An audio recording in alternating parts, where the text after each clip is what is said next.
નમસ્કાર મિત્રો. Cash flow statement અથવા રોકડ પ્રવાહપત્રક કે જે આપણે લાસ્ટ લેક્ચરની અંદર as per the accounting standard 3 સમજવાની શરૂઆત કરી હતી, એમાં આપણો આજનો આ સેકન્ડ લેક્ચર છે.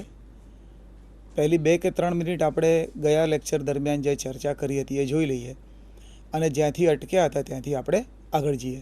જુઓ, આપના સ્ક્રીન પર દરેક કંપનીઓ માટે પોતાના વાર્ષિક હિસાબો સાથે આ સ્ટેટમેન્ટ રજૂ કરવું ફરજિયાત છે અને એ પણ એકાઉન્ટિંગ સ્ટાન્ડર્ડ 3 પ્રમાણે.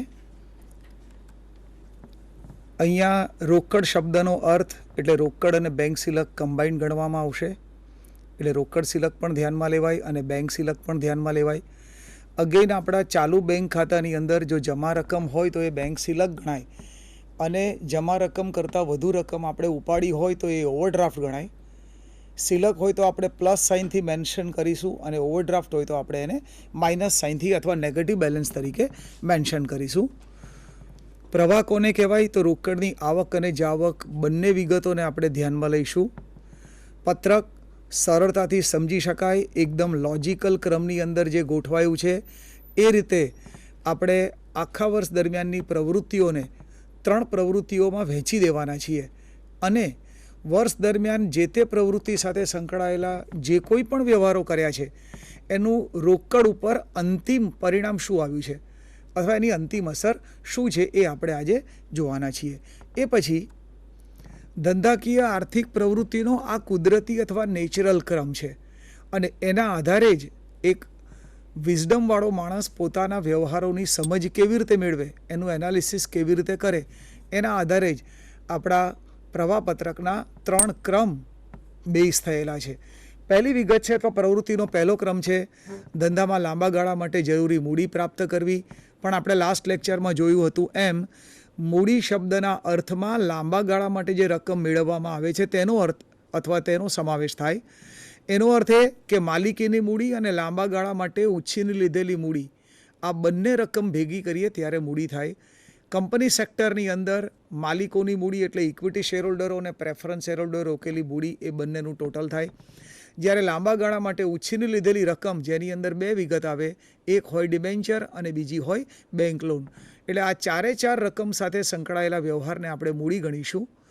સેકન્ડ પ્રવૃત્તિ આવે કે આ રીતે જે લાંબા ગાળા માટે રકમ મેળવવામાં આવી એનું લાંબા ગાળા માટે લાભ મળે તેવી મિલકતો એટલે કે કાયમી મિલકતોમાં રોકાણ કરવું. અગેન આપણે એ પણ જોયું કે મિલકતોના આપણે જુદા જુદા હેતુથી અથવા જુદા જુદા આધારે અલગ અલગ પ્રકાર પાડીએ છીએ. કાયમી મિલકતો અને ચાલુ મિલકતો, અથવા વાસ્તવિક મિલકતો અને અવાસ્તવિક મિલકતો, અથવા દ્રશ્ય મિલકતો અને અદ્રશ્ય મિલકતો. અહીંયા જે શબ્દ પ્રયોગ છે એ કાયમી મિલકતો છે જેની અંદર દ્રશ્ય અથવા અદ્રશ્ય મિલકતો પણ આવી જાય, અથવા વાસ્તવિક અને અવાસ્તવિક લાંબા ગાળા માટે લાભ મળે તેવી મિલકતોનો પણ સમાવેશ થાય, સિવાય કે એ ચાલુ મિલકત હોય.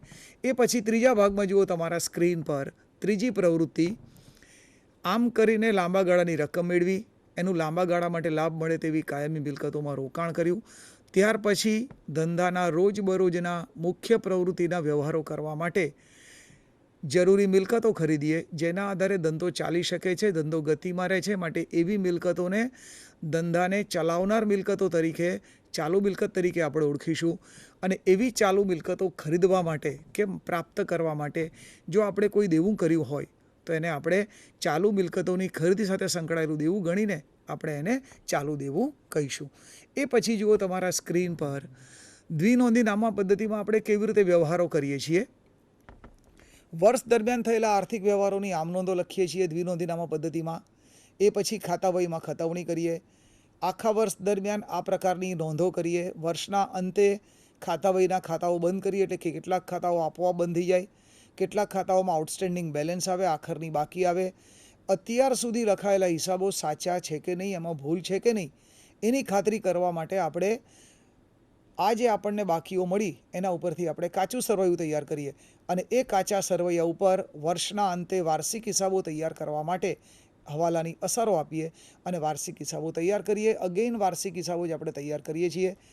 ઉત્પાદન ખાતું, વેપાર ખાતું, નફા નુકસાન ખાતું, એ નફાની વહેંચણી દર્શાવતું ખાતું, નફા નુકસાન ફાળવણી કે વહેંચણી ખાતું, અને છેલ્લે તૈયાર કરીએ છીએ પાકું સરવૈયું. એટલે આ જે આપણે આખા વર્ષ દરમિયાન પ્રક્રિયા કરીએ છીએ એ દરમિયાન આપણે વર્ષ દરમિયાન જે કોઈ આર્થિક વ્યવહારો રોકડ અને બેંક દ્વારા થયા છે એની નોંધ કરીએ છીએ અને એની ખાતા વહીમાં ખતવણી કરીએ છીએ. એટલે આપણી પાસે એક વિગત એટલે કે રોકડ અને બેંક ખાતું તો આપણી પાસે ઓલરેડી હોય જ છે. આ ઉપરાંત પણ આપણે આ વધારાનું રોકડ પ્રવાહ પત્રક બનાવીએ છીએ. એનું કારણ એ છે કે આપણે વર્ષ દરમિયાન થયેલા વ્યવહારો ઉપરથી જે રોકડ અને બેંક ખાતું બનાવ્યું છે એ સમયના ક્રમમાં બનાવ્યું છે અને એક એક વ્યવહારની વિગત આપે છે. અને મોટી કંપની હોય તો વર્ષ દરમિયાન થાઉઝન્ડ્સ ઓફ ટ્રાન્ઝેક્શન્સ થયા હોય તો કોઈ જે તે પ્રવૃત્તિની અંદર જે કોઈ આર્થિક વ્યવહારો રોકડ અને બેંક દ્વારા થયા એનું ટોટલ આઉટકમ અથવા આપણી રોકડ સિલક ઉપર એની ચોખ્ખી અસર શું થઈ એ આપણે રોકડ કે બેંક ખાતા ઉપરથી જાણી શકતા નથી, કારણ કે વર્ષ દરમિયાનના ઘણા બધા ટ્રાન્ઝેક્શન્સ એની અંદર રેકોર્ડ થયેલા છે. તો એ સરળતાથી સમજવા માટે આપણે રોકડ પ્રવાહપત્રક તૈયાર કરીએ છીએ. એ પછીની વિગત કે રોકડ અંદાજપત્ર વર્ષની શરૂઆતની અંદર આપણે આવનારા સમયગાળા માટે રોકડની આવક કેટલી થશે અથવા જાવક કેટલી થશે એ જાણવા માટે અને વધારે સારી રીતે કેશ મેનેજમેન્ટ કરી શકાય એ માટે આપણે રોકડ અંદાજપત્ર બનાવીએ છીએ, પણ એ વર્ષની શરૂઆતમાં તૈયાર થાય છે. ત્રીજો ભાગ રોકડ અને બેંક ખાતું વર્ષ દરમિયાન થયેલા વ્યવહારો ઉપરથી તૈયાર થાય, જેમાં ખર્ચ, આવક, નફાની વહેંચણી, મૂડી અને મિલકતોમાં થયેલ રોકડ વ્યવહારોની માહિતી દર્શાવે. રોકડ પ્રવાહપત્રક નાણાકીય વર્ષ દરમિયાન કઈ પ્રવૃત્તિમાંથી કેટલી રોકડની ચોખ્ખી પ્રાપ્તિ કે ચૂકવણી થઈ તે પ્રવૃત્તિ પ્રમાણે અલગ અલગ દર્શાવે છે અને માટે એ ખૂબ ઉપયોગી છે. આપણે જોયું આગળ કે 3 પ્રવૃત્તિની અંદર આપણે આખા વર્ષના આર્થિક વ્યવહારોને વહેંચી દઈએ છીએ, તો જે તે પ્રવૃત્તિમાંથી આપણી રોકડની અસર શું થઈ એ આપણે સરળતાથી જાણી શકીએ છીએ. જેથી ધંધામાં રોકડનું સંચાલન કેવી રીતે થઈ રહ્યું છે, ધંધાની નફાકારકતા કેવી છે, આર્થિક પરિસ્થિતિ કેવી છે, અથવા બિઝનેસના જે નિર્ણયો લેવામાં આવી રહ્યા છે એમાં કેટલી દીર્ઘદ્રષ્ટિનો ઉપયોગ થઈ રહ્યો છે, આ ધંધાનું ફ્યુચર કેવું છે એ વિગતો પણ આપણે જાણી શકીએ. એક સામાન્ય ઉદાહરણ લઈએ તો કોઈ પણ વ્યક્તિ જેમ પોતાની આવકમાંથી પહેલાં બચત કરે છે, પછી દેવું ચૂકવવા માટેની સરળતા રહે એ માટે રકમ જુદી મૂકે છે અને બાકીની રકમમાંથી પોતાનો ઘર ખર્ચ કરે છે. સેમ વે ધંધાની અંદર પણ આ જ પ્રકારનું વિઝડમ અથવા દીર્ઘદ્રષ્ટિ હોય છે. રોજબરોજના આર્થિક વ્યવહારો કરી ધંધાની મુખ્ય પ્રવૃત્તિ કે કામગીરી પ્રવૃત્તિ કરી એમાંથી નફો જનરેટ કરવો કે જે આપણને રોકડમાં મળે, એમાંથી ભવિષ્યની સલામતી માટે અથવા ધંધાના વિકાસ માટે કેટલીક રકમનું ધંધામાં અથવા ધંધાની કાયમી મિલકતોમાં પુનઃ રોકાણ કરવું, બીજા ભાગની અંદર બાકીની રકમમાંથી આપણું દેવું સરળતાથી ચૂકવી દેવું કે જેથી વ્યાજનો બોજો ઘટે અને આર્થિક સ્થિતિ સુધરે, અને ત્યાર પછી આ ધંધાને લાંબા ગાળા માટે જેમણે મૂડી પૂરી પાડી છે એમને વળતર ચૂકવવું. જો એ ઉછીની લીધેલી રકમ હોય તો એમને વ્યાજ ચૂકવવું અને જો એ માલિકીની મૂડી હોય તો એમને ડિવિડન્ડ ચૂકવવું. આ એક વિઝડમ છે આપણું અને એના આધારે જ આપણું પત્રક બેઝ થયેલું છે. એ જ વિગત જુઓ આપના સ્ક્રીન પર. ધંધાની મુખ્ય પ્રવૃત્તિમાંથી રોકડ બચાવવી. આપણને અહીંયા સંબંધ છે નફા નુકસાન ખાતાના નફા સાથે નહીં, પણ કેશ કેટલી જનરેટ કરીએ છીએ આપણે મુખ્ય પ્રવૃત્તિમાંથી, જેને આપણે કહીએ છીએ કામગીરી પ્રવૃત્તિ, અને ધંધાના વિકાસ માટે કાયમી મિલકતોમાં તેનું રોકાણ કરવું કે જેથી વિકાસ માટેના જરૂરી નાણાં આપણે ધંધાની જ રોકડમાંથી પ્રાપ્ત કરી શકીએ. એ માટે વધારાનું દેવું કરવું ન પડે કે માલિકો પાસેથી વધારાની મૂડી મેળવીને ભવિષ્યમાં આપણે એમને વળતર ચૂકવવાની જવાબદારી ઊભી કરવાની જરૂર ન રહે.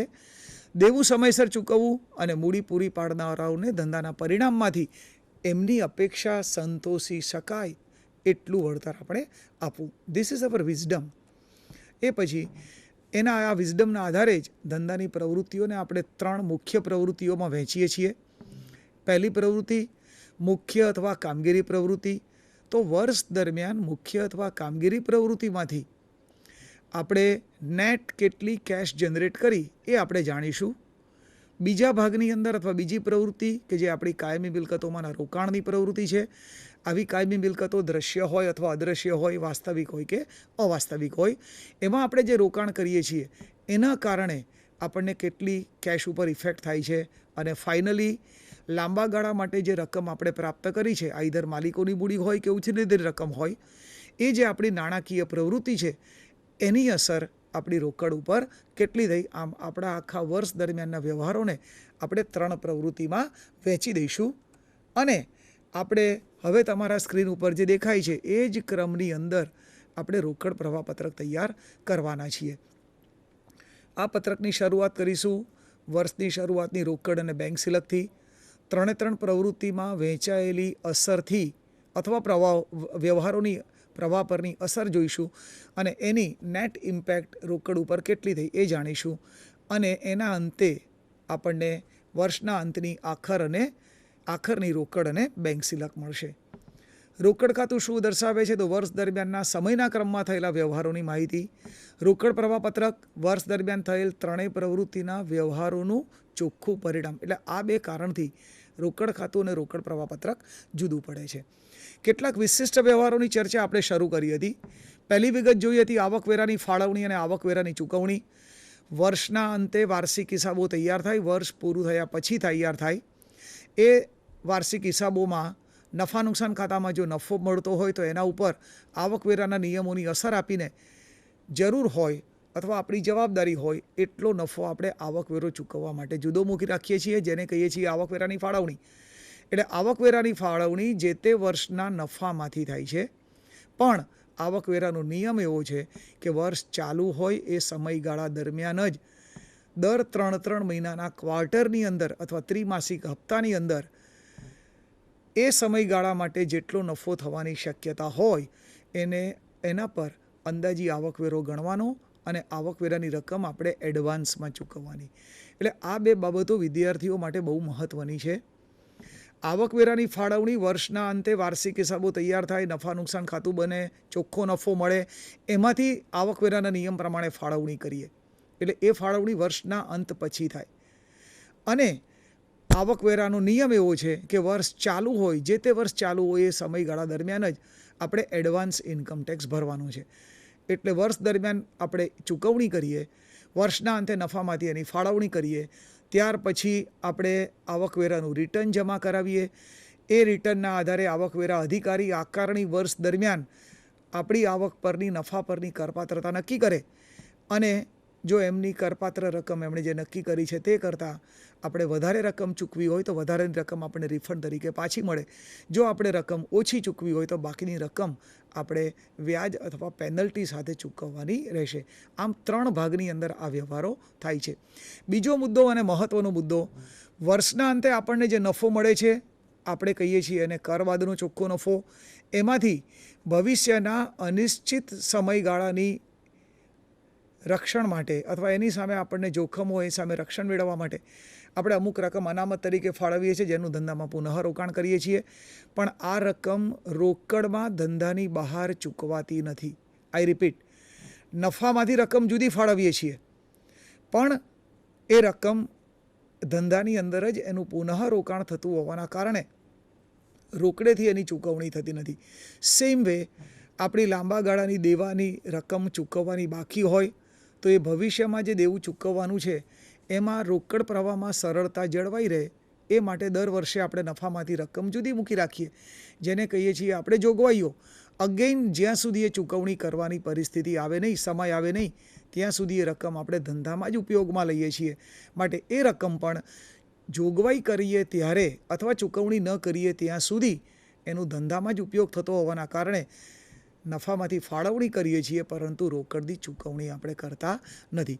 ત્રીજો ભાગ જે મહત્ત્વનો છે એ વ્યાજની ચૂકવણી અને લાંબા ગાળાના દેવામાં ફેરફાર થાય. માનો કે ડિબેન્ચરની અંદર વધારો કરીએ અથવા ડિબેન્ચર ચૂકવી દઈએ, બેંક લોનની અંદર આપણે હપ્તા ચૂકવ્યા હોય અથવા નવી બેંક લોન લીધી હોય, આ બંને દેવા ઉપર આપણે વ્યાજની ચૂકવણી કરી હોય તો એ જે વ્યાજનો બોજો છે એ આપણો નાણાકીય ખર્ચ હોવાના કારણે આપણે નનું ખાતે એને ઉધાર કરીએ છીએ. પણ અહીંયા આપણે જે પ્રવૃત્તિઓ છે એને આપણે 3 પ્રકારે વહેંચીએ છીએ અને એ પૈકીની એક પ્રવૃત્તિ છે આપણી નાણાકીય પ્રવૃત્તિ. તો વ્યાજની જે ચૂકવણી છે ભલે આપણો ખર્ચ છે, પણ એને મુખ્ય પ્રવૃત્તિ સાથે જોડવાના બદલે એને આપણે નાણાકીય પ્રવૃત્તિ સાથે જોડીશું. એટલે વ્યાજની જે અસર આપણે આપણા નનું ખાતે આપી છે અથવા આપણી મુખ્ય પ્રવૃત્તિમાં આપણે બતાવી છે નનું ખાતાની અંદર, એના બદલે એ અસર આપણે અહીંયા પત્રકની અંદર નાણાકીય પ્રવૃત્તિની અંદર આપણે દર્શાવીશું. સેમ વે માલિકોને મૂડી જે છે એમાં પણ કંઈ કોઈ ફેરફાર હોય, વર્ષ દરમિયાન નવા શેર બહાર પાડ્યા હોય તો એ દ્વારા આપણને રોકડની પ્રાપ્તિ થઈ હોય, અથવા ક્યારેક એવું બને કે વર્ષ દરમિયાન આપણે પ્રેફરન્સ શેર પરત કર્યા હોય તો એ દ્વારા રોકડની ચૂકવણી થઈ હોય, તો એની પણ આપણે અસર નાણાકીય પ્રવૃત્તિમાં બતાવીશું. આ ઉપરાંત આપણા માલિકો એટલે કે ઇક્વિટી શેર હોલ્ડરો અને પ્રેફરન્સ શેર હોલ્ડરોને જો આપણે નફામાંથી ડિવિડન્ડની વહેંચણી કરી હોય તો આપણે એ વિગત બતાવીએ છીએ નફા નુકસાન ફાળવણીના પત્રકમાં. પણ એ ચૂકવણી કરીએ છીએ આપણા માલિકોને મૂડી પેટે વળતર તરીકે, અને માટે એ નાણાકીય પ્રવૃત્તિના ભાગ તરીકે આપણે બતાવીશું. એટલે આવા એડજસ્ટમેન્ટ આપણે રોકડ પ્રવાહ પત્રકની અંદર કરવાના છીએ. એ પછીની વિગત આપણે કાયમી મિલકતોમાં ફેરફાર કરીએ કે જે આપણી બીજી પ્રવૃત્તિ છે, મિલકતોમાંના રોકાણની પ્રવૃત્તિ. કાયમી મિલકતોમાં ફેરફાર કરીએ એટલે કે નવી કાયમી મિલકતો ખરીદીએ તો આપણે મૂડીની અથવા રોકડની ચૂકવણી કરીએ છીએ. કોઈક કાયમી મિલકત બિનઉપયોગી બની જાય અથવા જરૂર ન હોય તો આપણે એનું વેચાણ કરી દઈએ બજારની અંદર, તો એના અવેજ તરીકે આપણને રોકડની પ્રાપ્તિ થાય. એ રોકડની પ્રાપ્તિ અથવા રોકડની ચૂકવણી આપણે બીજી પ્રવૃત્તિ અથવા રોકાણની પ્રવૃત્તિમાં બતાવીશું. પણ ગયા લેક્ચરમાં આપણે જ્યાં અટક્યા હતા તે કાયમી મિલકતો ઉપરનો ઘસારો, પણ ઘસારો ગણવાની નહીં, ઘસારો નોંધવાની બે પદ્ધતિ છે. અને બંને પદ્ધતિમાંથી આ ધંધાકીય એકમે અથવા કંપનીએ ઘસારો નોંધવાની કઈ પદ્ધતિ ઉપયોગમાં લીધી છે એના આધારે આપણે કેવી રીતે એની પ્રવાહપત્રક ઉપર અસર આપવાની એ આપણે જુદી જુદી રીતે સમજવાના છીએ. જો પહેલી પદ્ધતિ પ્રમાણે કાયમી મિલકતો ઉપર ઘસારો ગણ્યો હોય, જુઓ આપના બોર્ડ ઉપર, અહીંયા હું બોર્ડ વર્ક કરું છું, જુઓ આપના બોર્ડ પર ઘસારો નોંધવાની પહેલી પદ્ધતિ કે જેની અંદર વર્ષના અંતે ગણવામાં આવતો ઘસારો મિલકત ખાતે જમા કરવામાં આવે છે. એટલે કે મિલકત ખાતું બનાવ્યું હોય એમાં ઘસારાની રકમ જમા કરવામાં આવે છે. આ પદ્ધતિની આપણે લાસ્ટ લેક્ચરમાં જોયું હતું એમ, જે વર્ષે મિલકત ખરીદી હોય એ વર્ષે મિલકતની પડતર કિંમત દર્શાવી હોય, પહેલા વર્ષનો ઘસારો આપણે બાદ કર્યો હોય અને પછી જે આખરની બાકી આવે એ પહેલા વર્ષની ઘસારા બાદ કિંમત બનશે. પણ ત્યાર પછીના દરેક વર્ષ દરમિયાન, માનો કે આ બીજું વર્ષ છે તો આ બીજા વર્ષની શરૂઆતમાં જે આપણે બાકી બતાવીશું એ પહેલા વર્ષની આખરની ઘસારા બાદ કિંમત હશે. એટલે બીજા અથવા ત્યાર પછીના દરેક વર્ષ દરમિયાન આ પદ્ધતિની એક મોટામાં મોટી મર્યાદા છે કે ત્યાં આપણે શરૂઆતની બાકી જે બતાવીએ છીએ એ એની ઘસારા બાદ કિંમત હશે. એમાંથી જે તે વર્ષનો ઘસારો આપણે બાદ કરીશું અને આપણને જે તે વર્ષની આખરની ઘસારા બાદ કિંમત મળશે. એટલે બીજા કે ત્યાર પછીના તમામ વર્ષો દરમિયાન આ પદ્ધતિમાં આપણને કદી આ મિલકતની ઓરિજિનલ કોસ્ટ